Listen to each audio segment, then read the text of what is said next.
My story is actually one that is both immediate in the sense that we live in Middletown, New Jersey, in Monmouth County, which suffered among the biggest loss of lives of any community, certainly not at New York City levels, but not far behind. But also, my story as it relates to that day is I was a banker. And we had a very important meeting in New York City on Monday night, September 10th, about 20 of us on the management committee of the bank I was at. And I left the dinner, went to John F. Kennedy Airport to fly to London for an important meeting the next day, which was Tuesday, September 11th. Folks may recall that Monday the 10th in the evening, there were enormous thunderstorms, which unfortunately led to a very clear, beautiful day on Tuesday the 11th. In my case, they delayed the flight. I flew out very late. I got to London, got off the plane, took a 2-minute shower, and showed up at our headquarters with literally everybody standing at their place on the trading and sales floors, looking up at the televisions. And that's what I walked into. That was literally the first moment that I knew what happened. And a short while before I had gotten there, the second tower had been hit. And a short while after I got there, they began to crumble. So as you can imagine, at a personal level, I'm trying to get back and track down family and friends and colleagues. And that was a period, like it was for so many of us, of an incredible tension and sort of just not believing. It turns out in my family's case, thank God, everybody was fine.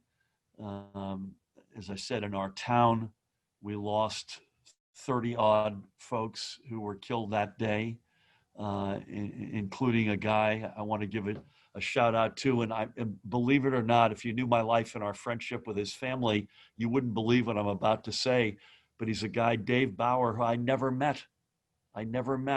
But his wife and their kids have become, over the past now 19 years, among our best friends in the world. But that's one example of many.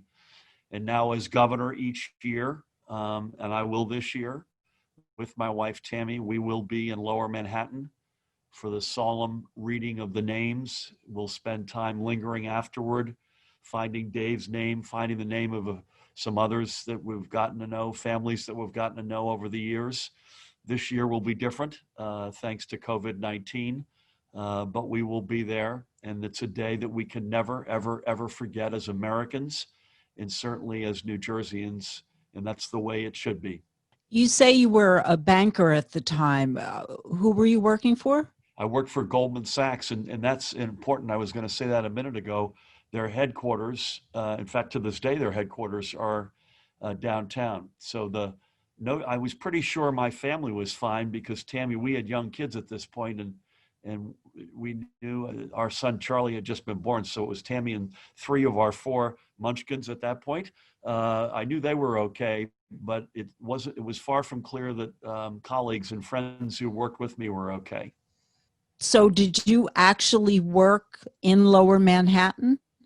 I did. So obviously 9/11 was Tuesday. I tried to get back as fast as I could, and I was among the first to get back, but it was Saturday until we got back. And then we went into work as soon as we could. In my case, I believe it was Sunday or Monday. And by the way, sadly, on the list of lost loved ones, in addition to all the firefighters and first responders, 2 alumni of Goldman Sachs were running the Port Authority. The chair was our, to this day, dear friend Lou Eisenberg, who's the current U.S. ambassador to Italy, but the executive director was a guy named Neil Levin. And Lou was late for a breakfast meeting and lived. Neil was in the towers and lost his life.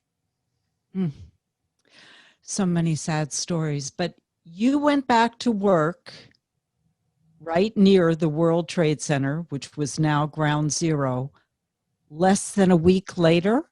I'd say it was, if my memory serves me, it was probably Sunday the 16th or Monday the 17th, yes. What did you see when you went down there? Take us back there. Yeah, Goldman at that time, our offices were probably a good 500 yards, even though they were downtown, a good 500 yards from ground zero. So it was less, although either that day, I'm sure it was that day, just out of just walking around with our chins on the ground and being mournful as a nation and in so many cases for individuals. At some point, I'm pretty sure it was the first day we all walked up to the point at which you could walk to and just stared at it. The air was thick. I have to say that was one impression. Even 5 or 6 days later. In fact, forget 5 or 6 days later, the air was thick for months. But it was certainly that case then. And I took which I would do in a lot of days, took the ferry in, and it was as it should be, somber, incredibly mournful. And at the same time, you knew that you had to try to find a way to get back to some sense of normalcy, whether it was work or with your family or whatever we did as individuals or indeed as a nation. Your predecessor, Christie Todd Whitman, was then the EPA commissioner. And I'll never forget this. As long as I live, I'll never forget this. She declared 1 week later, the air is safe. And that was the front page of the New York Post. The air is safe. You were there. Did you feel the air was safe?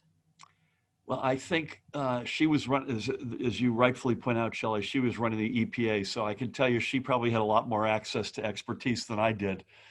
But I think it's fair to say, regardless of what I think, that's to this day. Is it fair to say to this day that's debated and adjudicated? The extent to which the air was safe, and if so, to what degree, or if not, to what degree. I think it's I'll be diplomatic to say that the jury remains out on that at best. But it felt just as a just a human nature matter, it felt thick. It just felt thick. It didn't, it obviously didn't. There was a certain smell in the air. So there's no question it was not typical. That's what I keep hearing over and over again is the smell. The smell. And the fire lasted for weeks, months. A long time. And I assume that was the main contributor to the smell and the thickness in the air. But that went on for a long time. Governor, is there anything else you want to add about your experiences that day or the days that followed? Shelley, I just want to draw, not necessarily, although I just am incredibly impressed that you're doing this. So I take my hat off to you.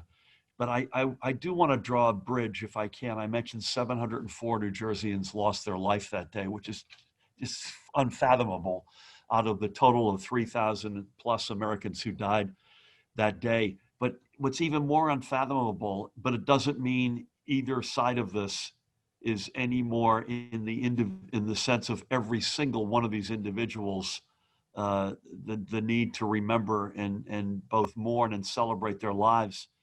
But COVID-19 has taken from us, as we speak, over 20 times that amount of people, which I just, as a contrast, that's not to say anything about every single one of the individuals of the 704, or now well over 14,000 folks who have lost their life because of COVID-19 in New Jersey. And just, it's a staggering bridge when we think about it that way. Thank you, Governor.